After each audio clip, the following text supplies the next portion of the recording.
है गाइज। आइए एक बार बहुत इंपॉर्टेंट क्वेश्चन हम लोग निकालते हैं। Expression for the pressure of gas with the help of KTG. KTG kinetic theory of gases में कुछ चीजें हम लोग को अपने दिमाग में बैठा लेना है। इसको प्रूव करने के पहले इसका जो हम डेरिवेशन निकालेंगे तो इसमें पहला चीज एक याद रखिए कि अगर कोई गैस मॉलिक्यूल है, कोई भी गैस मॉलिक्यूल किसी स्पेस में है, then it is free to move. ये मॉलिक्यूल जो है, ये molecule free to move along X axis, along Y axis और अलोंग जेड एक्सिस। ये तीनों एक्सिस में ये मूव कर सकता है और इसके वेलोसिटी को हम लोग तीनों एक्सिस में डिवाइड कर सकते हैं और उसको हम लोग लिख सकते हैं। देखिए v का वेक्टर ये हो जाएगा V X I cap plus V Y J cap plus V Z K cap, ऐसे हम लोग लिख दिया आई जे के में। और अगर हम लोग v का स्क्वायर की बात करें तो ये हो जाएगा, देखिए वी एक्स का स्क्वायर प्लस वी वाई का स्क्वायर प्लस वी जेड का स्क्वायर। ये छोटी छोटी बातों को हम ध्यान में रखेंगे और फिर हम जहां जरूरत पड़ेगी रिकॉल करेंगे। ये वीडियो थोड़ा लंबा रहेगा क्योंकि डेरिवेशन बड़ा है। सबसे पहले आप देखिए, बहुत प्यार से आप समझने की कोशिश कीजिए, आपको समझ में आ जाएगा। देखिए एक क्यूब है और इस क्यूब के दो फेस को हम इमेजिन करते हैं। एक फेस बी है और दूसरा फेस ए है। एक फेस बी है, दूसरा फेस ए है। ए और बी के बीच में मॉलिक्यूल मूव कर रहा है, तो यहां से अगर यहां मूव करेगा तो ये एलोंग एक्स एक्सिस हुआ। और कोई भी मॉलिक्यूल किसी टाइम में मूव किया, उसका मास है एम, मॉलिक्यूल का मास है एम, और मूव किया वेलोसिटी किससे, देखिए वी एक्स से। तो मोमेंटम क्या हो जाएगा, मॉलिक्यूल का मोमेंटम, और ये मोमेंटम हम लोग बोलेंगे इनिशियल मोमेंटम हो जाएगा M V X, M V X. और ये मॉलिक्यूल फिर से वापस आएगी, देखिए ए से वापस आएगी बी की ओर, तब फाइनल मोमेंटम हो जाएगा हम लोग का, फाइनल मोमेंटम आ जाएगा माइनस एम वी एक्स। ध्यान देने वाली बात है, इधर को अगर वी एक्स पॉजिटिव था तो इधर को वी एक्स नेगेटिव हो गया। अब यहां हम लोग बात कर सकते हैं कि change in momentum, change in momentum, initial a final minus initial. Final है देखिए माइनस एम वी एक्स और माइनस इनिशियल हो गया एम वी एक्स, हो गया minus two M V X. ये हो गया एक मॉलिक्यूल का मोमेंटम कितना चेंज हो रहा है एक फेज से दूसरे फेज तक जाके फिर वापस आने में। अब ध्यान दीजिए, अगर इसका ईच साइड यहां से लेके यहां तक का एल है तो यहां से यहां का भी डिस्टेंस एल है, क्योंकि हम लोग क्यूब लेके चल रहे हैं। एक मॉलिक्यूल जब ए से चला बी को तो कितना डिस्टेंस कवर किया, बिल्कुल ठीक एल। और जब फिर कोलिजन के बाद वापस ए पर गया तो डिस्टेंस कितना हो गया, 2l। तो डिस्टेंस 2l हो गया, तो टाइम कितना लगा, टाइम टेकन टू कोलाइड और time taken in for next collision. यानी यहां तो कोलाइड हो गया, कोलिजन के बाद यहां आया, यहां से फिर वापस लौटा तो सेकंड कोलिजन हुआ। तो नेक्स्ट कोलिजन के लिए time taken for next collision कितना हो जाएगा, डिस्टेंस बाय स्पीड। तो डिस्टेंस तो हो गया 2l और स्पीड है vx। इतना सेकंड के बाद ये यहां कोलिजन रिपीट होगा, यानी अब ए को लेके चलिए तो ए पे रिपीट होगा कितना सेकंड के बाद, 2l बाई vx सेकंड के बाद एक बार कोलाइड करेगा, फिर vx by sorry 2l by vx second के बाद फिर वापस कोलाइड करेगा, फिर आएगा, फिर जब जाएगा तो टाइम कितना लगेगा, 2l बाई vx सेकेंड। और अगर हम लोग यूनिट 1 सेकेंड की बात करें कि 1 सेकेंड में कितना कोलिजन हो रहा है, तो हम लोग बात कर सकते हैं ना कि in 12 by V X second collision is equal to 1। इतना सेकंड के बाद कोलिजन 1 है, therefore in 1 second collision is equal to 1 by 12 by V X. ये हो जाएगा वी एक्स बाई 12। ये हो गया एक सेकेंड में पर सेकेंड। तो पर सेकेंड मोमेंटम चेंज कितना होगा हम लोग ये निकाल सकते हैं। पर सेकेंड चेंज इन मोमेंटम निकालेंगे हम लोग।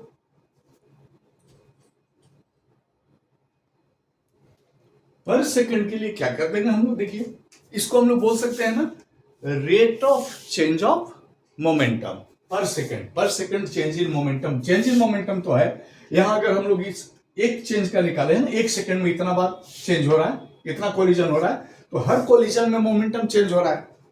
तो rate of change of momentum ये हो गया -2mvx into vx by 2l।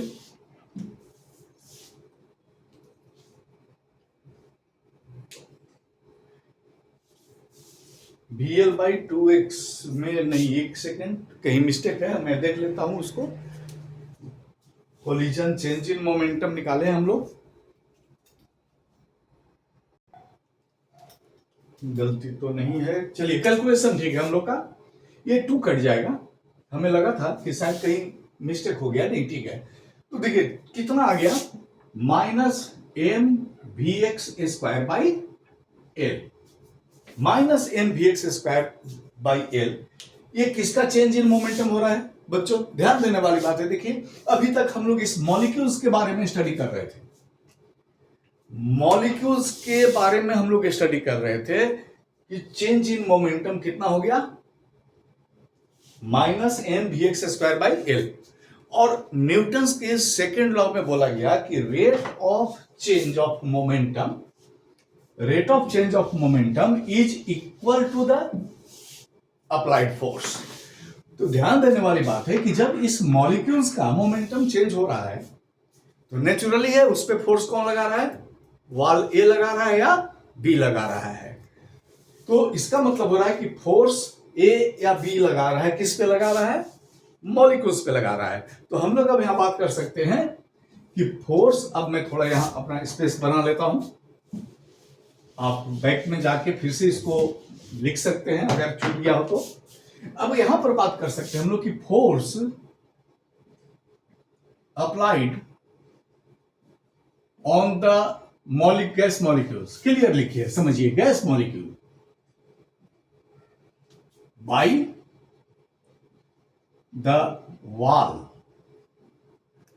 कितना हो जाएगा -mvx² बाई l।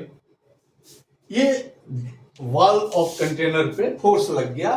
तो अब हम लोग अगर बात करते हैं कि फोर्स वॉल ऑफ कंटेनर पे लगा है, तो न्यूटन्स का थर्ड लॉ क्या बोलता है, अब देखिए न्यूटन्स का थर्ड लॉ बोलता है कि गैस मॉलिक्यूल्स पे वॉल पे फोर्स इतना ही लगाया होगा। तो इसमें लिख सकते हैं कि therefore according to Newton's third law, according to Newton's third law,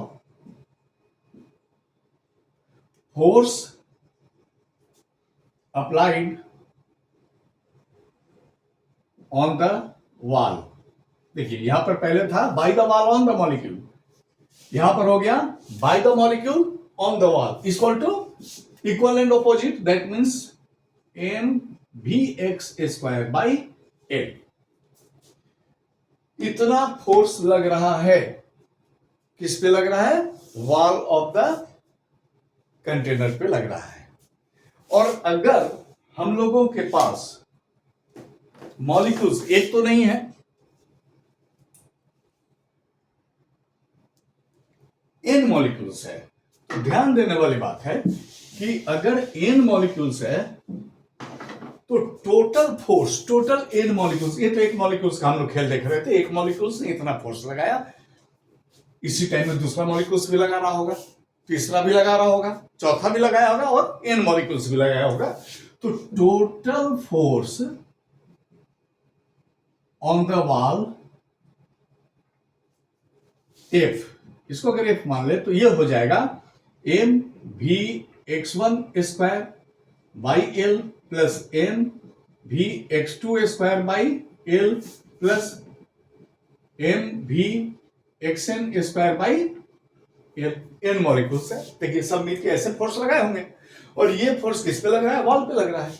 और वॉल का एरिया अगर ए है एल स्क्वायर, एरिया क्या हो जाएगा एल स्क्वायर, तो ये प्रेशर क्या हो जाएगा, therefore pressure is equal to force by area. ये हो जाएगा देखिए 1 बाई एल स्क्वायर। फोर्स की जगह देखिए हम लोग इतना बाई एल स्क्वायर लिखेंगे, कॉमन निकाल दिया, ये एल भी निकल जाएगा कॉमन और एन भी निकल जाएगा। तो देखिए यहां एन बाई एल भी निकल जाएगा और यहां बच जाएगा भी x1 स्क्वायर प्लस भी x2 स्क्वायर प्लस भी xn स्क्वायर, और इसको लिख सकते हैं m बाई एल क्यूब और भी x1 स्क्वायर भी x1 स्क्वायर प्लस भी x2 square plus xn square. यह आया एलोंग एक्स एक्सिस, यह आ गया एलोंग एक्स एक्सिस प्रेशर। अब गैसेस मॉलिक्यूल्स, अभी हम लोग बात कर रहे थे शुरू में कि gases molecules can move in all direction. Same time में ये मॉलिक्यूल्स यहां दो फेस पे मूव कर सकती थी, यहां से यहां, और तमाम यही घटना घटती, वेलोसिटी हो जाता वी वाई। और सेम टाइम में मॉलिक्यूल्स डायगोनली भी आ सकती थी जेड एक्सिस की ओर, तो सेम हो जाता भी जेड। तो हम लोग अब फिर से स्पेस बना रहे हैं। पहले मैं बता चुका हूं कि ये थोड़ा सा डेरिवेशन लंबा है, लेकिन अब ज्यादा लंबा नहीं है। देखिए अब इसको हम लोग एलोंग एक्स एक्सिस है तो पी एक्स मान लिया। Similarly along Y axis P Y, along Y axis P Y equal to हो जाएगा देखिए एन बाई एल क्यू, और यहां हो जाएगा भी एक्स वन का स्क्वायर, सॉरी वाई वन का स्क्वायर प्लस भी वाई टू का स्क्वायर प्लस भी वाई एन का स्क्वायर, और पी जेड हो जाएगा एम बाई एल क्यू भी जेड वन का स्क्वायर प्लस भी जेड टू का स्क्वायर प्लस भी जेड एन का स्क्वायर। तमाम देखिए पी एक्स पी वाई और पी जेड हमारा निकल गया। जब गैस मॉलिक्यूल तीन डायरेक्शन में मूव कर सकता है तो प्रेशर भी तीन डायरेक्शन में निकल सकता है, rate of change of momentum भी तीन डायरेक्शन में निकल सकता है। अब जब हम तीनों डायरेक्शन में निकाल दिए तो हमारे पास अब क्या ऑप्शन बच रहा है, ध्यान देने वाली बात है। देखिए कि अब एवरेज प्रेशर की बात करते हैं हम लोग। एवरेज प्रेशर यहां पर देखिए, अब एवरेज प्रेशर की बात करो आप, तो हम लोग एवरेज प्रेशर के लिए लिख दे कि P is equal to P X plus P Y plus P Z by 3। अब पी एक्स पी वाई और पी जेड में देखिए एम बाई एल क्यू, तो एम बाई एल क्यू और बाई 3 था तो ये 3 एल क्यू, और बच गया कितना, तो भी x1 स्क्वायर प्लस भी x2 स्क्वायर प्लस भी xn स्क्वायर। फिर y वाला भी ऐसे ही बच गया ना, भी y1 स्क्वायर प्लस भी y2 स्क्वायर प्लस भी yn स्क्वायर प्लस भी z1 स्क्वायर प्लस भी z2 स्क्वायर प्लस भी zn स्क्वायर। अब इसको लिख सकते हैं देखिए n बाई 3 एल क्यू। अब यहां पर ध्यान देने वाली बात है, भी एक्स स्क्वायर भी वाई स्क्वायर और भी जेड स्क्वायर, फिर है देखिए x1 है, फिर y1 है, फिर y2 है, y1 है, फिर z1 है, इसी तरह से n है x में, फिर y में और फिर z में। तो यहां से क्या क्लियर पता चल रहा है हम लोगों को,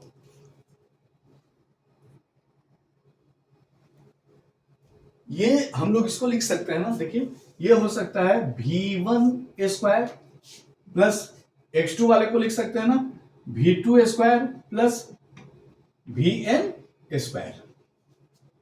ये आ गया हमारा एक गैस के प्रेशर का एवरेज प्रेशर। और इसको अगर हम लोग फॉर्मुलेटेड करें, थोड़ा सा आगे बढ़ा दें, तो इसको टोटल नंबर ऑफ मॉलिक्यूल अगर n है तो n से मल्टीप्लाई भी कर दिया और n से डिवाइड कर दिया। अब ध्यान देने वाली बात है, देखिए अगर एक मॉलिक्यूल का मास है m, दो मॉलिक्यूल्स का मास 2m, तीन मॉलिक्यूल्स रहेगा तो 3m, और अगर n मॉलिक्यूल्स रहेगा तो m इंटू n। यहां देखिए m into n total mass of the gas हो गया। तो ये हो गया m बाई 3, ये हो गया l का क्यूब, या l का क्यूब को लिख सकते हैं हम लोग v, वॉल्यूम हो गया l क्यूब। और इसको लिख सकते हैं हम लोग, देखिए V1 square plus V2 square plus Vn square by n। ये हो गया 1/3, और m बाई v को लिख दिया रो डेंसिटी, और इसको लिख दिया c का स्क्वायर। देखिए यानी कि 1/3 रो इंटू सी स्क्वायर, ये हमारा आया exact pressure of the gas with the help of ATG। तो अगर ये समझ में आ गया तो चैनल को लाइक कीजिए, सब्सक्राइब कीजिए, सपोर्ट कीजिए। Thank you.